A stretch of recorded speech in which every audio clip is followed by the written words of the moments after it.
Thank you, Jay, for this introduction, and I want to thank you for doing it maybe in the third time in a row.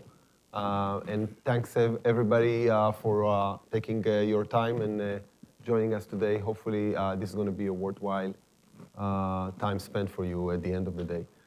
What I want to accomplish in the next 30 minutes is to try and share with you some of the approaches and ideas and passion and activities that we currently have among our faculty and students here at MIT Sloan, and also talk about some of our near-term future initiatives that we hope to pursue.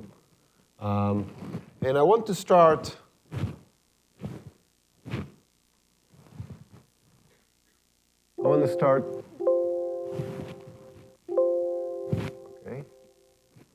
Now I want to start.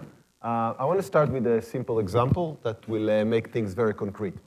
And I'm going to talk about a condition that is called heart failure. This is a very serious condition that you can have when your heart doesn't function very well because it doesn't pump blood to your body appropriately, either because it cannot contract or because it cannot relax.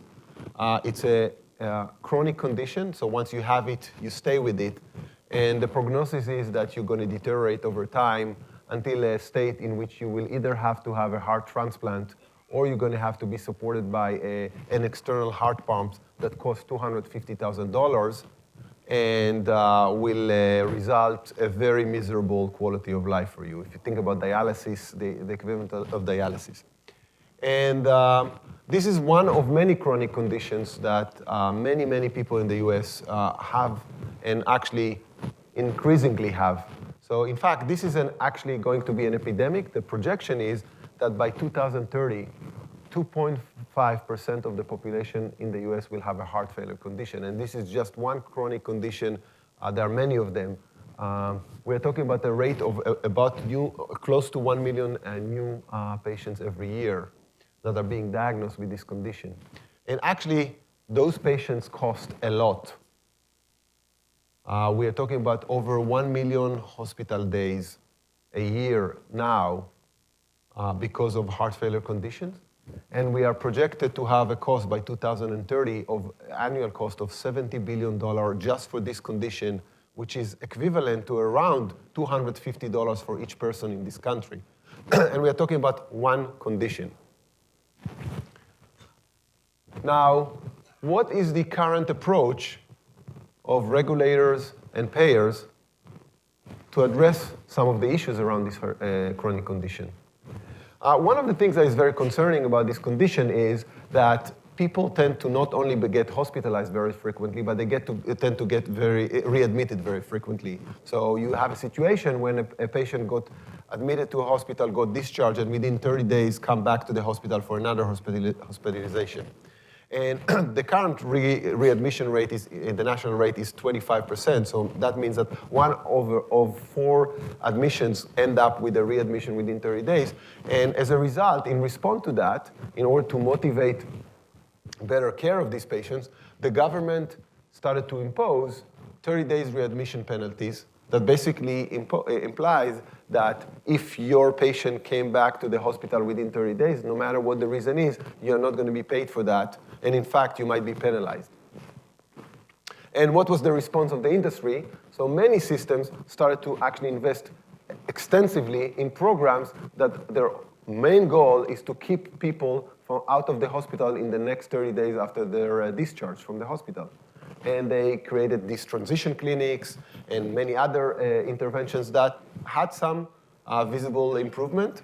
Some would say temporary improvement. But let me share with you some of the research findings that we found in collaboration with a large medical center in the Boston area. The first finding was quite shocking, that we actually found that if you look on most of the hospitalization days because of heart failure, only less than 10% of them result because of readmissions. Most of the hospital days actually are caused by admissions. And moreover, when you actually look on patients that arrived to the emergency department and got hospitalized with a heart failure condition, that's the typical path, you actually find that between 50 to 72% of them did not see anybody in the outpatient setting in the 2 weeks prior to the arrival to the emergency department. Why this is striking? It is striking because the dynamics of this condition is such that you don't really wake up one day and moving from feeling healthy or great to feeling so bad that you need to go to the emergency department. The more typical scenario is that you get decompensated and deteriorating over a course of a week or 2 weeks. And in that period of time, if there was the appropriate outpatient intervention, you probably could have prevented the admission. So what is the conclusion of that? The conclusion is that we actually potentially working on the wrong problem when we think about readmissions. And what we really need to be focusing on is to create the right outpatient access and the systematic health management approaches that will allow us to prevent these admissions to start with. And I want to share with you a discussion that I had just a few days ago with the CEO and president of one of the largest primary care ACOs in the Northeast, in the East Coast. And I asked him about that, and I asked him, could you guess what would be the percentage of patients not being seen in the outpatient setting before they get hospitalized in your system? Because I was expecting that his numbers are going to be much better because it's a primary care-based system. And he said, well, I actually expect it to be exactly the same numbers that you have. And I asked him why, and he says, because most patients don't even call us. They just go to the emergency department. And that kind of highlighted to me a very striking fact or insight that when you think about chronic conditions, the decisions and the behavior of patients perhaps have the most significant impact on their health state more than any medical interventions that we can think about. And to me, that's kind of flipping completely the traditional model of how we think about care and how we think about healthcare, and making the patient maybe part of the care team, an integral part of the care team that has maybe the most impact on their own health. Now, what could be a visionary system that will be efficient of managing chronic illnesses? And I take heart failure as an example, but you can actually think about any other chronic condition that you know. This system will have to have at least 3 components. The prevention part. This is actually where we ask ourselves, who is at risk and how are we going to prevent that? There is the identification and initiation part in which we actually figure out in a personalized manner what are the clinical and other interventions that the patient needs to get and who is supposed to provide those. And the people that will have to provide that might not be doctors. They might be nurses, coaches, and maybe the patients themselves. And maybe most importantly, we need an appropriate monitoring and escalation system that can actually track what is the condition of this patient and escalate the care of the patient without using a hospital setting. Currently it's fair to say that our systems are designed in a way that the only time when we actually contact the patient is almost always when the patient initiates the contact. This will have to be supported by the appropriate systems and processes, and it also will have to be supported by a lot of data and decision support tools. Now, this is a visionary system. If I look on the current state of where we are, actually most health systems do not have most of these parts. And even if I look on the central box here, most of the care that we provide today to patients is generic care, general care that is based on general protocols and not specialized or personalized to the specific patient in front of you. Now, this is a striking and maybe frustrating 2 slides because it basically tells us that what we need to do is not to just marginally improve healthcare systems. So when we talk about innovation and improvement of healthcare system, the marginal improvement is not going to be sufficient. We need to completely transform those systems. And the question is how? And I would argue that the biggest challenge is how do we create a national ecosystem that allow us to experiment and do the right research to understand how you want to design each one of these pieces and how do you want to integrate them into systems. I think that we have, at best today, local efforts of innovation that have a lot of barriers to be scaled and disseminated, and we don't really have national learning at the rate that is required to actually enable a transformation like that. And we will need to think very hard, how do we get the resources to allow that ecosystem to evolve? Some of it will have to come from the government, some of it will have to come from the industry, some of it will have to come from people that really care about this, especially at the beginning, to ignite this. Because this is really a major challenge. Now, let me just put that in a broader context. It's fair to say that the major paradigm that guided policy so far in the last 5 decades is what I call the pay for performance. It's based on the rationale that we need to move from fee-for-service payments that are based on doing stuff, volume, to value-based payment schemes, right? And the expectation is that if you change the payment schemes, everything else will change and fall in the right direction. The fact of the matter is that this approach had, at best, partial success. And what is missing, this approach, I would argue, is very good for marginal improvement. It's not very good when you want to completely transform the paradigm of what healthcare and health management is. So what we believe is required is an approach that puts forward what we call design for performance. It actually has the rationale that while incentives, financial incentives are very important, they are necessary but not sufficient. And changing and flipping those kind of complex systems upside down and reinventing them requires a lot of work and effort to understand what are the future designs that are needed. And so this is actually flipping the mindset and putting forward questions about how do we measure quality? How do we design for better performance?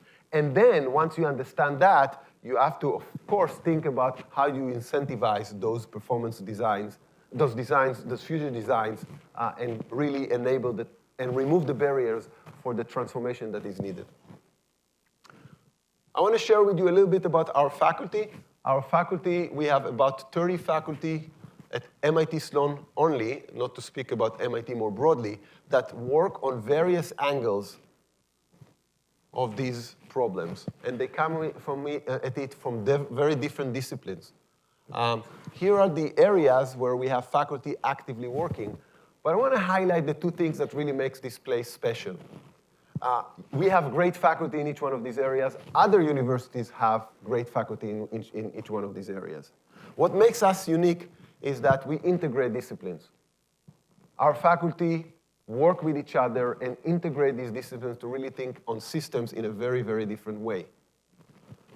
And the second thing that makes us unique is that we work very collaboratively with the industry, because that's actually going to be key here. And these two traits that I think are very, very unique to MIT Sloan and to MIT makes us believe that we can have major contribution collaborating with others to transform health systems. To make this more concrete, let me just give you a glimpse of examples of what our faculty currently doing in this space. They really work on many pieces of the picture we saw before of this future system. We have faculty that work on issues of preventions. For example, the issue of food. Food is a major determinant that affects the health state of people. We have people that work on access to food and how do you actually address food deserts, places or areas where people don't even have access to fresh food. We have faculty that actually try to assess the effectiveness of interventions or experiments that systems do currently of providing patients with appropriate food and affecting the diet. We have many faculty that work on analytics. We have people that work on analytics in the context of personalized medicine. We have people that work on analytics in the context of health system operations.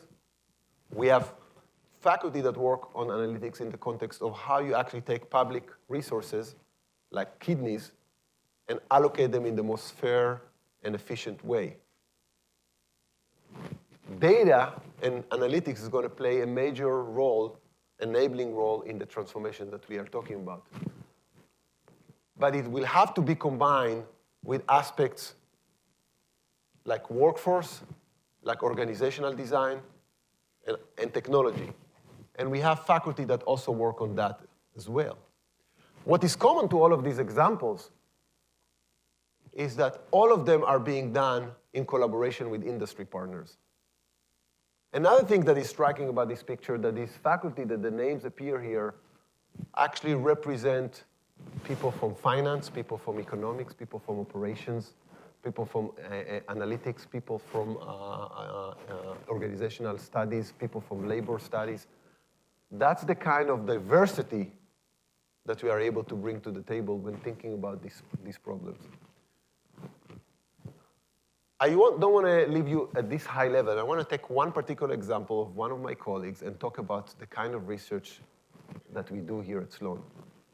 This is my dear colleague, Vivek Farias, who is doing some exciting work about analytics in the context of diagnosis, cancer diagnosis with people in the Harvard Medical School. So what is the issue? So we know for quite some time that proteins in our blood can actually be predictor of cancer. There are some tests that are based on that. Most of them are actually not very accurate or not accurate enough today. So this is actually based on some technology innovation that basically can take nano practicals and create sensors that can be put into a blood sample and basically connect with different proteins that you have in your blood. And each one of them can be designed to actually be specialized to connect with different subsets of proteins. So here you have different modifications of these agents. They connect with the blood sample, and each one of them is connected to different proteins in the bloodstream. So if you think about the output of this test, the output of this test will have a matrix that columns here will be proteins, and rows here will be each one of these nano practicals. And you're going to have one whenever that particular protein connected to that nano practicals. So now think about doing that for many patients. So you have all of these matrices together. How do you actually deal with this information to actually predict cancer? So what is the big challenge here? The big challenge here is these matrices are sparse. They don't have a lot of values that are not zero, which means that unless you come up with a very sophisticated analytical approach to actually analyze them, you're going to need to have millions of patients sampled before you will be able to actually learn anything. What Vivek and his team found is that you actually find a way to explain all of these matrices simultaneously. You can actually use each one of them together. Think about them, overlaying them one on each other, where basically you get over the sparsity problem, and you are able to actually predict cancer in quite striking way. So they actually run experiments on real data. They run it on two different data sets. One was a data set of recently diagnosed cancer, that's the left.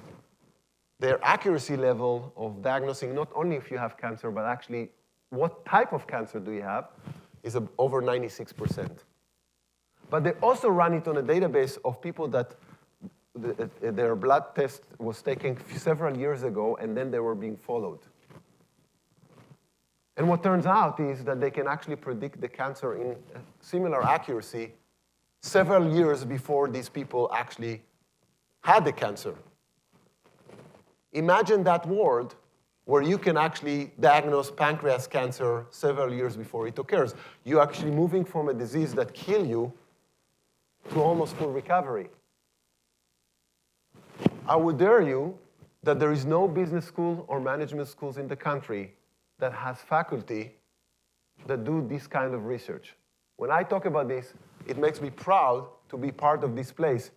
But this is the kind of aspiration that our faculty have. This is the kind of collaborations that they have. This is the kind of diversity of disciplines that they have. And this is why I believe that with the collaboration of the right ecosystem of industry people, industry organizations, we can actually make a dramatic change of how we are thinking about healthcare and health management today and in the future. So let me just talk about the future for a second and tell you about an exciting opportunity that I think we're trying to pursue at the moment. This is a collaboration with an organization that is called Community Care Cooperative, C3. It's an exciting experiment of trying to create an accountable care organization here in Massachusetts that is based solely on community health centers. It's putting together 15 community centers across Massachusetts and trying to really build for the first time an ACO that is based, that is going to be part of the Medicaid program of the state, that is going to try and really focus on behavioral health and really trying, if you think about that, taking all the pieces that I talked about before, the prevention, the personalization, the monitoring and escalation, and try to essentially pilot such a system. And they need help. And I think that we are a place, and hopefully others will join, that can help them with analytics, with understanding the aspects of behavioral health, what kind of systems we need to build, what kind of a model can emerge from that can then be scaled not only to Massachusetts, but hopefully to the national level. To me, that's an opportunity that really matches the kind of things, the kind of vision that we have here, and I hope that we will be able to pursue it in the near future. So before I open it to a few questions, I want to just summarize what are the challenges that we have today and how they connect to the day-to-day, to the content of the day-to-day.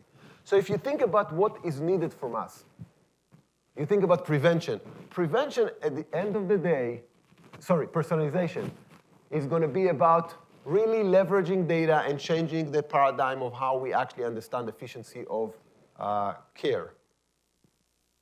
If you think about today we understand efficiency based on randomized control experiments.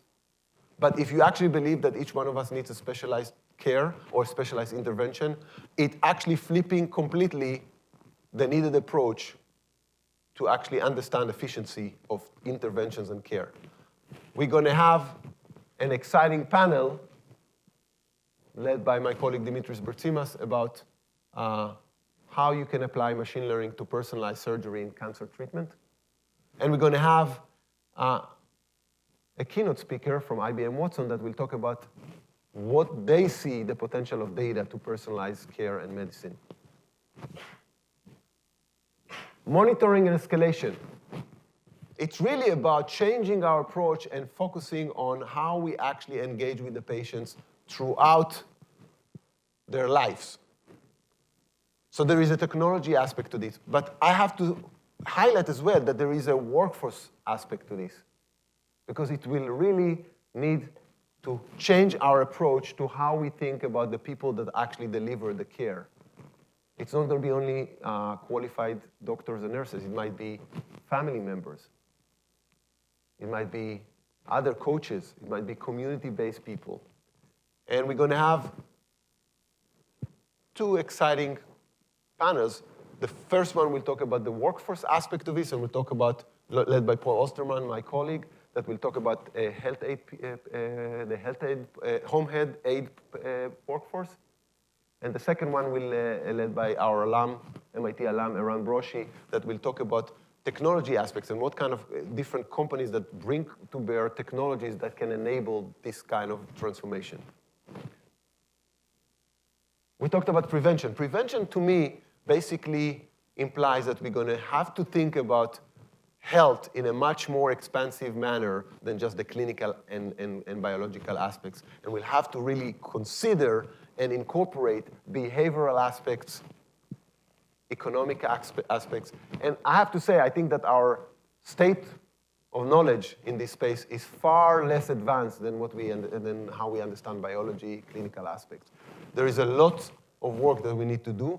And of course, there is work that have to be done at the policy level to remove barriers that currently actually not only not encourage the transformation, but often blocks and delay transformation. And we're going to have three very senior leaders from the government of three of the most advanced states in the country, Massachusetts, New York, and California that are going to talk to us about how the state can be a part of this transformation and what they currently do. And we're also going to hear from a leader in Kaiser Permanente about mental health and wellness. So as you can see, we're going to have an exciting agenda that directly relates to the vision and the ideas I discussed today. I hope that we're going to have an exciting day together, and I'm happy to answer some questions. Thank you.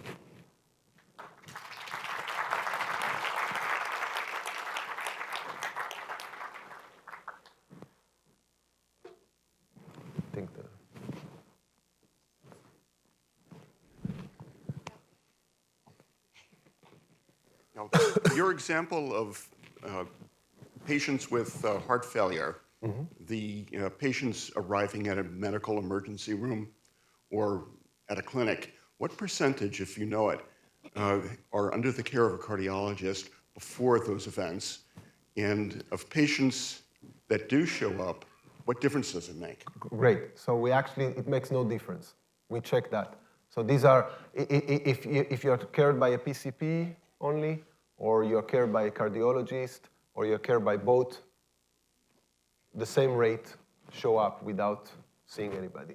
So when I checked outpatient setting, I looked on any appointment in the outpatient setting, cardiologist, PCP, anything. So it doesn't matter. We thought we had the hypothesis that it matters, but it doesn't. It doesn't matter, unfortunately. Is this working? I just wanted to get a sense of, in the industry, we talk a lot about standardization as ways of getting greater efficiencies, reduction of unnecessary variation in care, and how you take that and kind of link that to customization and really individualization of care is what you're speaking about today. So I think this is a very interesting tension. I think that, to me, there should be a process that dictates how do you actually personalize the care for different patients. And that process should be standardized. So the methodology of how you actually personalize should be standardized. But then, of course, you have to adapt yourself to the specific patient. I also want to say about standardization. I think it's a big issue, has a lot of gains. But I have also to say that it's probably not going to be directly related to the transformation that we need. So we need, on top of that, we also need to completely think differently about the business of how we actually think about health management and healthcare. And again, I don't underestimate the power of standardization. I think it has a lot of value and a lot of gains just on the table waiting for us to gain with standardization. But if I think about the rate of chronic patients that are added up to the system, we're going to have to do something very, very differently if we want to get it right. Yeah. Oh, Martin Avoitis, I'm with HealthJump. When you talk about unlocking data, first you have to access the data. How much do you find it a challenge to access identified data for clinical work or de-identified for research? So I think that this got better with the implementation of electronic medical records. I think that the two major challenges that I think currently exist, or three challenges, one of them is that I think, like anything in healthcare, everything is localized. So sharing data across systems is currently not enabled. So essentially, if I want to understand cancer in the nation, I need to work separately with 20 hospitals, and each one of them is going to be a new basic starting from scratch. The second thing is that I don't think we still have a lot of data that is not clinical that we need to actually add to the game, right? Where you live, what is the condition at your home, how do you eat? And the third thing that I would like to mention is that I think that current EMR vendors doing everything they can to make interacting with their system from the outside difficult. And I think that we should address that at the legislation level to solve that problem, because that's actually a big delay. It's a big barrier for innovation. Thank you. Just a shameless plug is that we can help you with that. Maybe last question. One more quick question. Okay, it is on. So this is all really exciting, but I was sort of, because I work in the area of research ethics, I guess I was wondering how you see sort of research ethics oversight as a sort of potential barrier to evaluating kind of some of the radical, what you may see as sort of necessary interventions. But if you want to sort of iterate on this process and sort of be testing various implementation strategies and so forth, do you see sort of having all of that having to go through kind of the standard ethical review process? Well, I mean, this is a highly regulated issue, and you're dealing with humans, so you have to be sensitive. But frankly speaking, I think that there are ways to make it minimally affecting the opportunity. I think that the opportunity is so big that I think that this is going to have to be handled, but I don't foresee that to be a major barrier. We are trying to make people better off, so I think at the end of the day, it should work out. So. Thank you. Thank you for the good questions. Retsef, thank you for the presentation.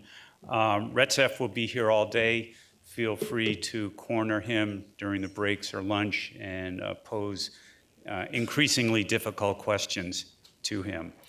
One of the things that I'd like to discuss with you at some point is, in light of the huge losses that are occurring in health delivery systems, and in light of the huge investment that state and federal governments are making in healthcare, where does the incremental revenue come from to design and implement the delivery system that you envisioned? I think that's maybe a challenge for a lunchtime discussion we might have.